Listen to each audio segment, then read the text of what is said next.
Hello everyone, today I'll be making a guide for Freehold farm. Now you might ask, why do you farm Freehold? There are mainly two reasons. The first one is just raw gold, and the second one is for power leveling your friends, or you might sell to some client.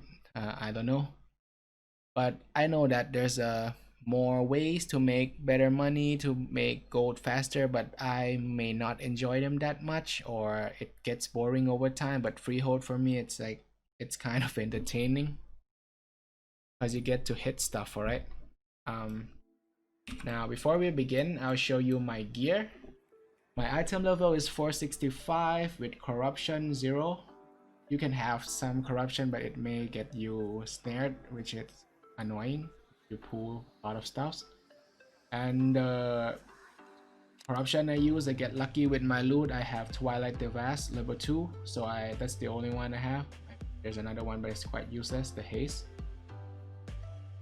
As if for the trinket, it's quite bad.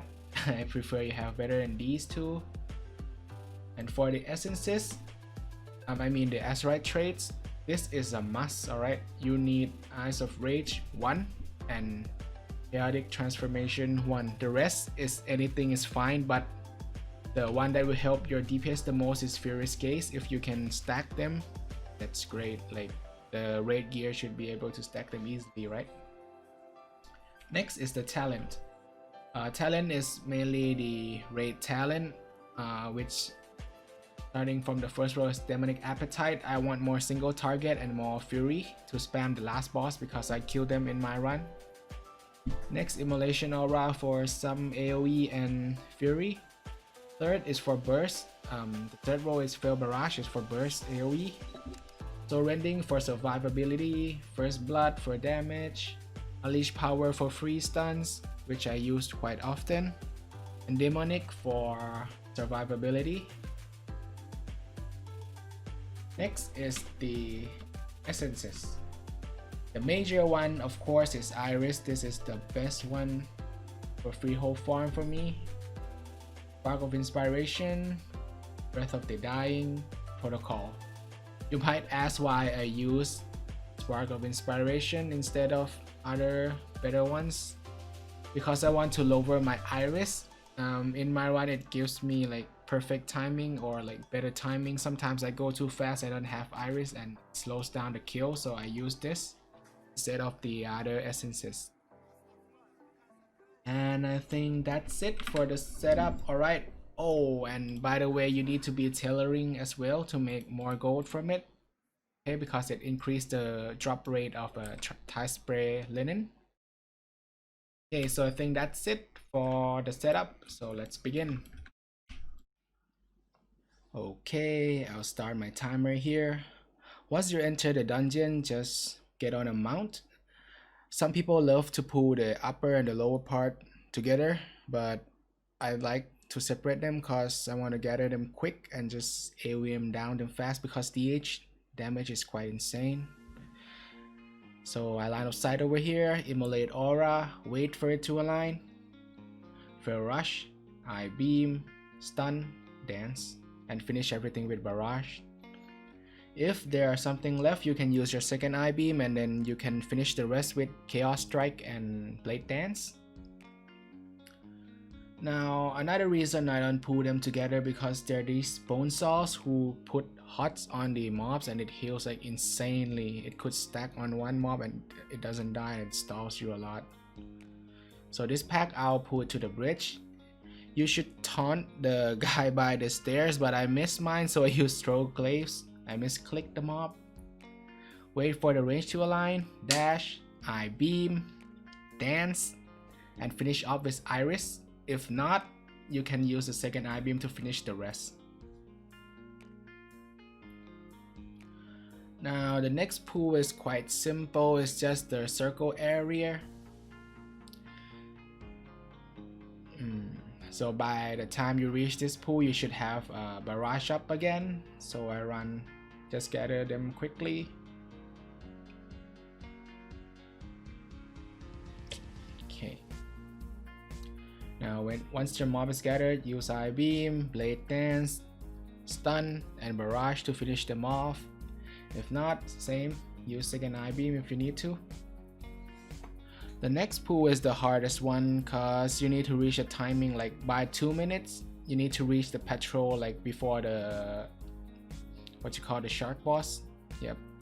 Over here you jump down and then you target the scrapper, use throw glaives, dash to pull the patrol, and use the second dash to taunt the crusher. After this you have to survive until the mobs are aligned. Alright, use Eye Beam if you feel like you need to top yourself up. Eye Beam and Dance you should be full again. And if you need to top up the second time, just use the Stun, the Nova, to get the essences. And you also should get the second Eye Beam by that time. Okay, you wait for the iris to come back up. Once it's up, just use it, kill all the mobs, and keep in mind that there's a mob that causes you to go spell lock, so just be aware of that. Finish the rest of the mob, grab your loot, get on a mount. For this pool, you have to run quickly over here. You need to dash because you want to get out of range of the hook. If not, he'll hook you back and it stalls your pool. Now you wait for the hook to happen. Eye Beam, top yourself up, Blade Dance, gather them up, use Stun, and finish it off with Barrage. It's like the first pack, same idea. Okay, now this is like the ideal pool. I messed up many times, it takes practice, alright. I didn't pull perfectly like this, but the timing is approximately the same. Now for this last pack, I love to use Metamorph here, and I don't use Vision to get 2 Metamorph in one farm because it's kind of weird if you use it at the start and at the end. You won't have it at the start of the next pool, so your timing might shift. I want to keep my timing consistent. So here use Beam, Dance, Metamorph, second Beam, Dance again, Stun for the essences. Wait for the iris. Once you have it, everything should die except the boss. And you can finish the rest. Like you can finish the boss by spamming like Chaos Strike. Like you got these essences. Since you take the Demonic Appetite, you get like Infinite Fury. And that's it for the Freehold farm. 4 minute 20. I hope you enjoy. Like you learned something from my video and enjoy the farm. Once you complete your hourly lockout, which is about 10 runs of Freehold, you should get approximately 12 to 14 stacks of Tide Spray Linen. And if you are 150 in tailoring and you have synchronous thread, you should get 1 stack of Deep Sea Satin. Now what do you do with those clothes that you farm? For me, I craft my Tide Spray Linen pants. By doing the math this way, 1 linen will give you 2 gold. And also the Deep Sea Satin, if you want to craft a Deep Sea bag and sell it, it sells for quite some gold, but not that much right now because there's many people farming this. And while crafting, don't forget to enchant your gloves with Kuturan crafting, so you spend less time crafting. And lastly, just a tip, I usually don't come back to town and buy the nylon thread. I just stack them in the bank. Alright, in the reagent bank, just buy heaps of it and stack it in there so you don't have to come to town often. And I think that's it for the guide in doing the Freehold farm. I hope you enjoy the video, and if you have like a way to pull or run, like you think this is the better way to pull stuff or a great way to pull the mobs, you can share the link down below or leave a comment and what you think about my video. Thank you for watching. See you later. Enjoy the farm.